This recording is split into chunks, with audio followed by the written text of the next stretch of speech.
Hello, good day to everyone. So, today we're going to talk about the different approaches and methods in the principles of teaching course. Well, this is very useful for the students who are undertaking educational course. And of course, these are also useful for the teachers who are already teaching for them to be refreshed on the different approaches and methods so that they could use numerous methods when it comes to their teaching strategies. Okay, so different approaches differ in the level of teacher and student participation. So, in this video, we have the categories of these different approaches and methods. We have the direct or expositive approach and a guided or exploratory approach. So we're going to start with the direct expositive instruction approach. So let's have direct instruction.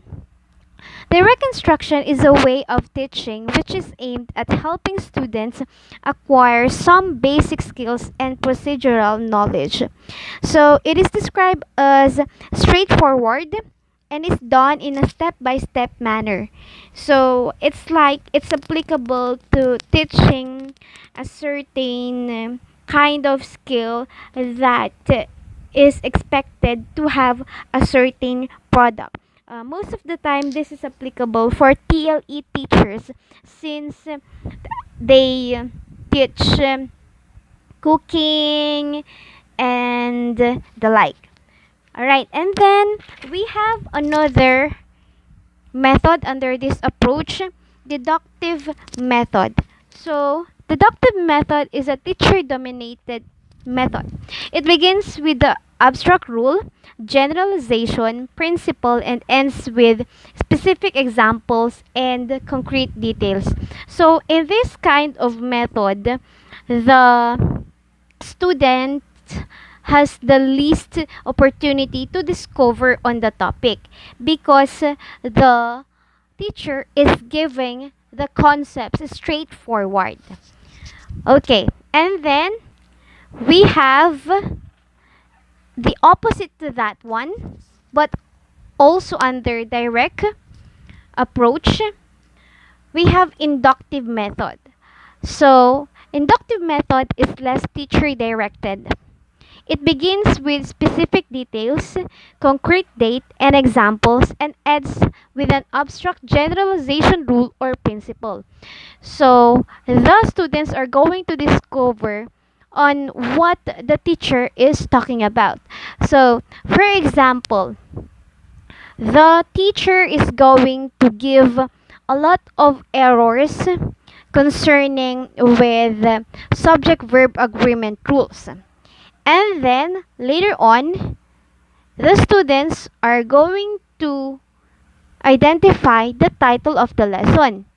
And because from these observations, they found out that it's most on the subject verb agreement rules, then it will be likely that before at the end of the meeting, they're going to tell that, ma'am, the topic is all about subject verb agreement rules. And the teacher is just going to correct them. They're going to facilitate them.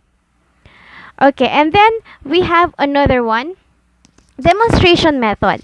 This is a learning activity which is performed by a student, a group of 3 to 4 members, or a teacher, while the rest become observers.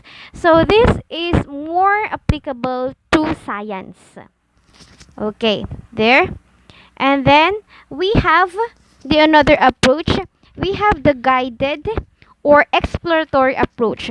So from that one, you already know that this approach needs the guidance of the teacher, just the guidance, and the students are going to explore. Okay, so we have the first one. We have inquiry approach or inquiry teaching. This is also called discovery or problem solving method. The teacher guides the students as they explore and discover. So, students are going to formulate questions, and then the teacher is just going to lead the students to the right path. And then we have problem solving method. This is a teaching strategy that employs the scientific method in searching for information. So we already know the scientific method. This is your elementary topic. So in this kind of method, the students are going to follow the scientific method in which they need to identify the problem first and then look for the tools in order for the problem to be solved, and then they're going to formulate their hypothesis and so on and so forth until they reach the output or the expected outcome of the course. And then we have project method. It is a teaching method that requires the students to present in concrete form the results of information gathered about a concept, principle, or innovation. Most of the time, project method as one of the methods in this approach is being mistakenly used. It's because the word project has already the perception of creating a tangible object that will be submitted to the teacher. When in fact, it's not just that one. It should be that there is a presentation of the results of information gathered about a concept, principle, or innovation. So it means that the students were able to study on a certain topic, research more about that, create problems, so the certain issues regarding the topic, and then they're going to propose their solutions, they're going to innovate, and then afterwards they're going to present it in a very presentable form. And then we have another approach. Okay, we have metacognitive approach. So, what do you mean by metacognitive approach? Okay, this makes students think about their thinking. So, thinking aloud is an act of metacognition. So, in this kind of approach, the students are being tested when it comes to their thinking skills. So, one of the strategies on how the teacher is going to use this is to give a certain problem to a student, and then they're going to find out on how the student solved that problem. Okay, and then we have constructivist approach. It is anchored in the belief that every individual constructs and reconstructs meanings depending on past experiences. So the teacher is going to relate the problem in the past experiences of the students. And then we have reflective teaching. It is anchored on the ability of the teacher to guide students to reflect on their own experiences in order to arrive at new understandings and meanings. So, opposing to a while ago, constructivist approach focuses on the past experience of the students. In reflective teaching, it has something to do with the experiences, present experiences of the students, together with their routines or on how they do their daily process in life, like that. Okay, so what are the strategies for this? So we have the strategies for reflective teaching, self-analysis. When we say self-analysis, this comes with a certain questionnaire in which they're going to rate themselves, whether it's all about their emotional capability, their social status, and the like. And then we have writing journals. Of course, they're going to reflect. Students are going to reflect if they're going to have these journals in which they keep to themselves. And then we have a keep keeping a portfolio. So a portfolio is a compilation of the achievements, of the outputs that they have done in your class. And it's very good if they have this one because they're going to reflect on the ones that they have already produced based from their efforts. And then we have observation of students' responses. Okay, so it is true that students' capability are tested not just on their writing skills, but also on how they respond to a certain situation. And then we have questions at the end of every lesson. So it is really good that most of the time you're going to ask your students on how they feel about what you have taught them, or what's their reaction from the topic that they have heard from you. And then we have Cooperative Learning Approach. It is a group helping each other learn but keeping each individual member accountable for his or her learning. So we have another approach, peer tutoring or peer teaching. So from the word itself, peer, circle of friends, it is learning with the help of a classmate tutor who belongs more or less to the same age group. And then we have partner learning. It is teaming up with a classmate as a partner for learning. Yes, okay. So sometimes it's really better to have your best friend when it comes to studying. And then we have appropriate learning activities in the different phases of the lesson. So we have the first one. We have the introductory, opening, or initiatory activities. But in a standard use, teachers use motivation as the term for this one. So these are the activities that you administer to your students before you really take over for the main lesson.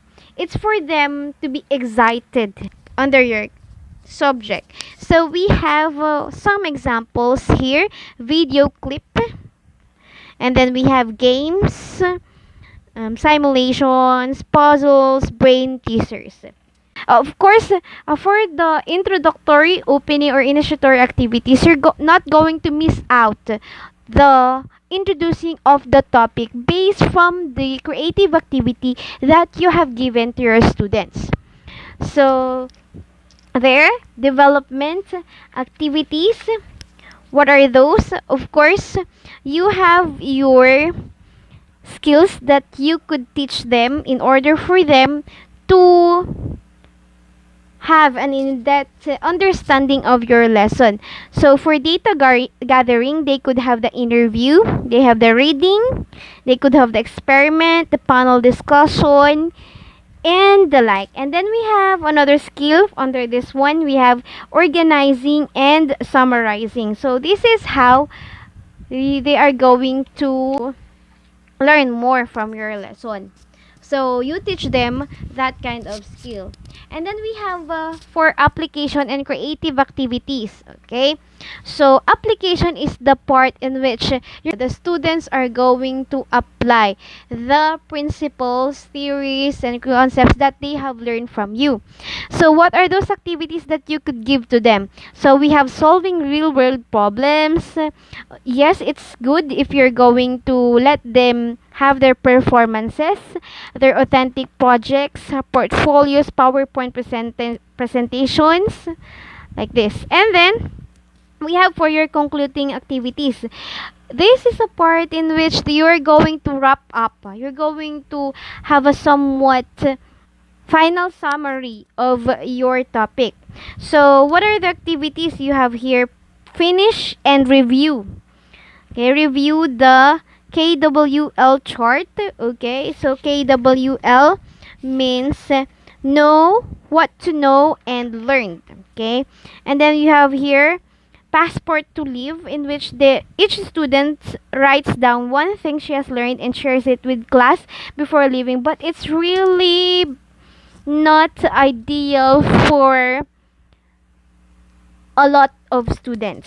Okay, but we have another one, journal writing, and then we have preview, calming attractions, and then you have your 3, 2, 1 countdown. So students finish their statements. Three facts I learned today. So I learned today, and then uh, I will use the information or skills I learned today through, and then those ones, and then completing unfinished sentences.